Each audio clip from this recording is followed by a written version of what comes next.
Number 8, use up products. Boy, how many times have we gone through and we've tossed stuff when we realize that we've half used a foundation bottle, half used a moisturizer, and it's old and it's past its date. And then there's a lot of guilt in that because these products are expensive.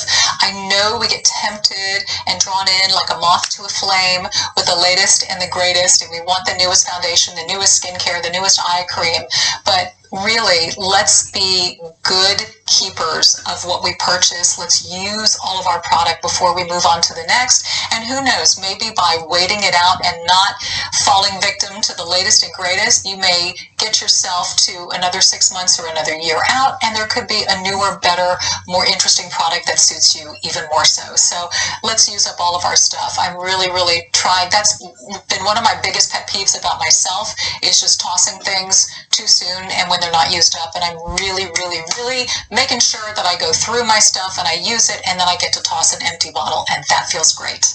Number 9, a big shift when it comes to simplifying life has been manicure and a pedicure. So when we were all going through the initial stages of COVID and all businesses were shut down, there were no nail salons to go to, no access to hair salons. We had to figure everything out on our own, so a lot of us went bare-nailed, right? I do love a nice shellac manicure and a pedicure, but here's what I found. My manicure I need to do every 2 weeks just because of the grow out in the nail bed, but I find that my pedicure can go 4 weeks, and so I've invested in one of those battery-powered callus buffers, little toenail oil, foot cream, and I can go a month in between my pedicures now, and that saves quite a bit of money. If you're going a month for pedicures instead of every 2 weeks, you'd be amazed. Toenails don't grow as quickly as fingernails do, so and I find the shellac polish stays really, really well on my toes, so that's been a nice shift as well in terms of simplifying things, saving a little bit of money. Number 10 is over purchasing at a restaurant.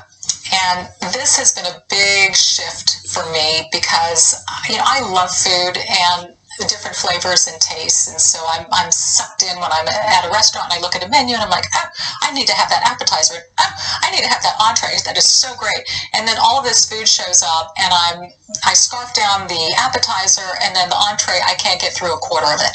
I wind up taking it home. I'd say there's a 50-50 chance it's going to get eaten the next day.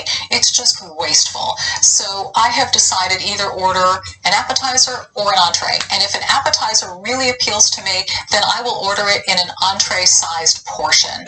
Or if the entree appeals to me more, then I'll just order that. But I'm just getting one thing. I am completing it. I feel good. I'm not overstuffed, and I'm not wasting money at a restaurant either. Number 11 has been a big shift in exercising. And if you follow me on social media, you know that I really enjoy being outside. I love my walks, getting out in nature, power walking. I can incorporate lunging with that, or high kicks, or high knees, or if I find a bench, I can do push-ups and tricep dips. I just love being outside. And I think, too, that was a big part of COVID because we were restricted in where we could go and what we could do. I was craving just fresh air. I wanted to listen to the birds and hear the wind rustle through the trees. That was really important for my mental health and wellness, to just feel good. As humans, we need it. We are designed to be in nature. It's called grounding. We're designed to walk barefoot in the grass.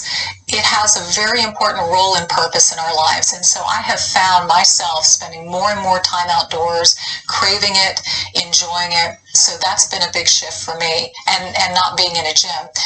I do love yoga, as you know, so I will go to my yoga studio. I love to do, it's not really hot. Hot yoga is 90 plus degrees. Mine's about 88, so very warm yoga, but I enjoy doing that, so my yoga is great.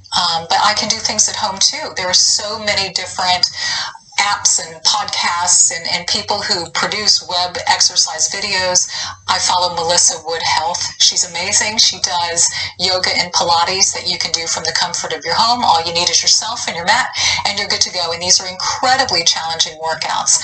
I enjoy that. So that's been a big shift for me. It's just not spending as much time in the gym and taking care of my physical self at home. The 12th thing that has really simplified my life is that I'm no longer getting eyelash extensions. And you know that because I do a lot of videos on magnetic eyelashes and how to apply them. I used to do lash extensions. They are beautiful, no doubt. But I found myself going every couple of weeks, spending about an hour of time just laying there and walking out $100 later.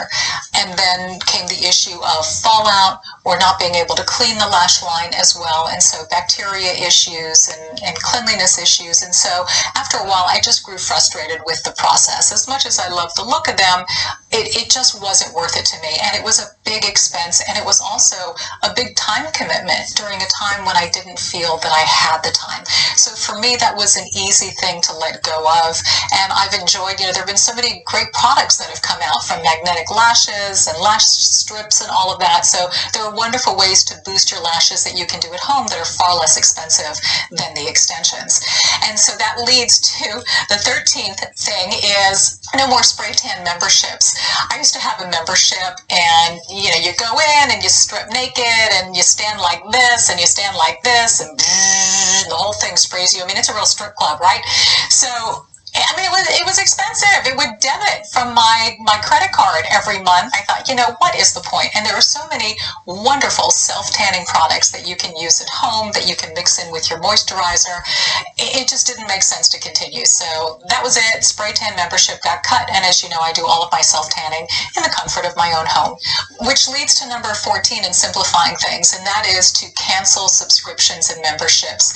You'd be amazed how many monthly charges are recurring on your credit card bill that you may not be aware of. Sometimes we'll sign up for Spotify and Pandora. Do we need 2 music services? Or we've got Netflix and Hulu and HBO Now and Showtime. And, do you need all of those subscriptions? And oftentimes you get them because there's a series that you want to watch and then you forget to cancel them.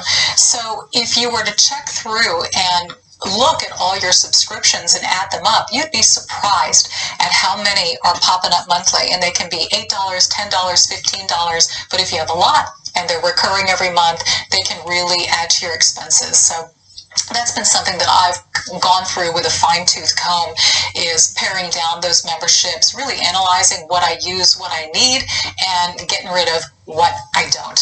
And that leads to the last thing on my list, which is to save first and then spend. It's all about budgeting. There's been a huge shift this year. A lot of people have lost their jobs. A lot of people have had to take pay cuts.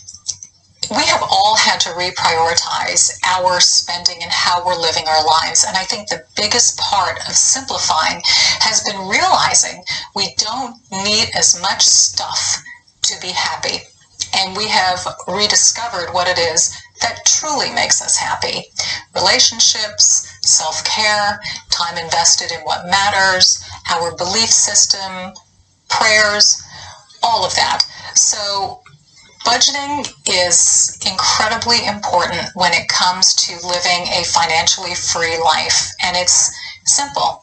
What comes in versus what goes out. And so every family needs to do it. And oftentimes there's a shift in how we do it. But it's really, really critical, I think, to figure out what it is that you have and what you might want to give to charity versus your debts and your monthly expenses, and then the rest of it, and then savings, of course, and then the rest is play money. But I think every family should take that time, or individual, sit down, really budget hard, and stay within those parameters. It's like children need structure in order to thrive. Well, so do adults. We need structure and parameters to know our boundaries within to operate so that we can thrive and not be freewheeling it. And I think that that's a big part of simplifying and living a more fruitful, enjoyable, peaceful, happy life, which I believe is what we're all looking for. So these have been my epiphanies, and I don't know, I think God spoke to me in terms of putting that post out and then following through with a video, because like you, I've experienced a lot of deep thought and shifts in my life that are for the better. And I wanted to share those with you. Maybe you found yourself in this video, and maybe there are other areas where you have made some adjustments and have had some success. And like I said in the beginning, please lay it out below. As always, you know this, I wish you boldness and blessings forever and ever. And I'll see you next Thursday.